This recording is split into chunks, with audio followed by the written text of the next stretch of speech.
Wasim Faranesh, broker owner of Faranesh Real Estate and Property Management. Today I wanted to do a video that's a little bit different. It's a little bit more of a tip for investors that maybe don't have a lot of money right now or just getting into investing. And this is kind of a strategy that I advise for people to use when they're buying rental properties. So just to give a little bit of backstory, yesterday I closed on for a client of mine. He's about 25 years old, single guy. Closed on his first property that he's going to move into. It was a condo in Henderson, a nice 2-bedroom. And when we were at the property, we started talking, and he said, "Hey Wasim, I'd really like to maybe start buying a property every year and then start renting them out." So I sat down and I talked to him about this strategy, and I'm going to go over it with you, and I kind of wrote it down here on a board. So this strategy really works best for people that have the flexibility to move often. And when I say often, that could be every 6 months, every year.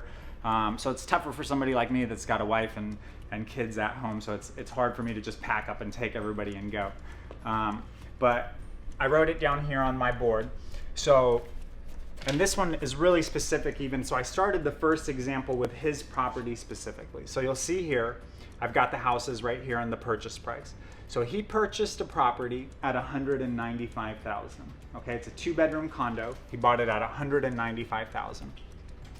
Because he's a first-time home buyer and he's moving into the property, he got to take advantage of an FHA loan. So it's a really low down payment, 3.5% down.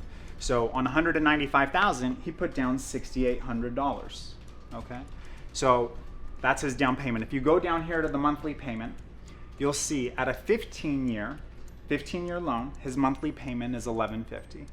At a 30-year loan, his monthly payment is $800. Okay? Now that property for rent, we've got the rent column right here, it can rent between $1,250 and $1,300 a month. So my strategy for him is, hey, you move into this house or to this condo, and in 6 months, you start looking for another place, right? So we already know that the $1,250 to $1,300 is gonna cover him if he does cover his 15-year loan. It's gonna be cash flow positive on a 30-year loan. So he's making money on this as soon as he starts renting it out. And he got into it really low at $6,800 a month, or a $6,800 down payment, okay? So in 6 months, he calls his lender and he says, hey, you say whatever reason, I want to move to a different side of town. Now it works for him because again, he's single, it's just him, he's flexible, he can move. So in 6 months, hopefully he saves up another down payment and he starts looking again. And then he goes to property number 2. And let's just, for argument's sake, we're gonna say he buys that at $225,000. Now, because you can only have one FHA loan at a time, so his next loan, and there's programs that lenders offer, it's a conventional loan, but because he's gonna occupy it, he can now put 5% down, which is very low. So just to give some perspective, as an investor, and I actually own quite a few rental properties. When I buy a rental property, if I'm gonna use a loan, I have to put down 25% sometimes. Okay, so it's a big difference on a down payment from 25% to 5%. So say he buys a property at $225,000. At 5%, he's only putting $11,250 down. Now, I broke down the monthly payments again. At 15 years, $1,465. Now these are estimates, okay, but they're pretty close. At a 30-year, he's doing $945. Right? That's his monthly payment on a 30-year. So look at his rent. Still $1,450 to $1,550.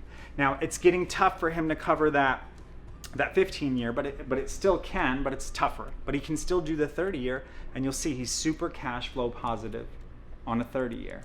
So what does he do? He stays in there 6 months, maybe a year, okay, until he can save a little bit more for a down payment, goes to his bank and says, hey, I want to move to a different side of town, right? Buys another house. Now, I'm showing the prices increasing each time. It doesn't have to. This guy can stick to the $200,000 price range, and he's going to be cash flow positive even on a 15-year every time. But this is just for argument's sake. And when I write numbers and when I advise investors, I'm advising real numbers and real scenarios. A lot of times I'll see these other guys on social media or whatever, and they're telling you stuff, but there's a lot of holes in it. You can find a lot of holes in it, and this one you can't, okay?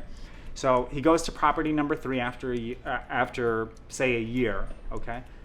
Down payment, 5%, $15,000. Here's your monthly payment. So now he's probably gonna start doing more 30 years, $1,260 a month. Here's the rent on that. So you'll see $1,650 to $1,800, still super cash flow positive, okay? Another year, does it again. I put it at a $350,000 price point, but you'll see he's still cash flow positive on the 30 year. So you can do this up to 10 times. You can have 10 loans on a property, okay? Depending on what your monthly income is. When you're doing the 5%, that's for somebody with a lower monthly income, okay? It's a way to do it.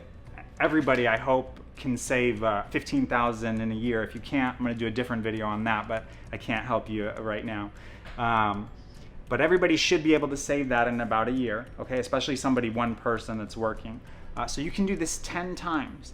Now, if you space this out, say he does this over every year and a half, right? The max is 10 loans. He does this over a year and a half, then 10 times a year and a half each time, that's gonna be the end of this loan. That's gonna be 15 years, and that's paid off, and he can do another loan. And now this is 100% cash flow positive.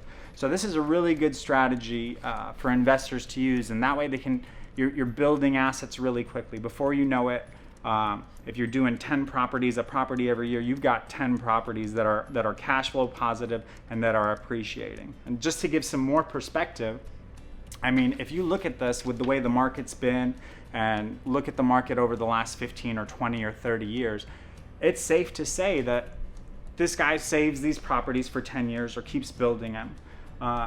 You could say that these properties at $200,000 that he buys could be worth $400,000 in 15 to 30 years, right? Now, say you've got 10 of these, that's $4 million in assets, right? And you've only put $70,000 down. So that's kind of how you build wealth, and that's a strategy to build wealth.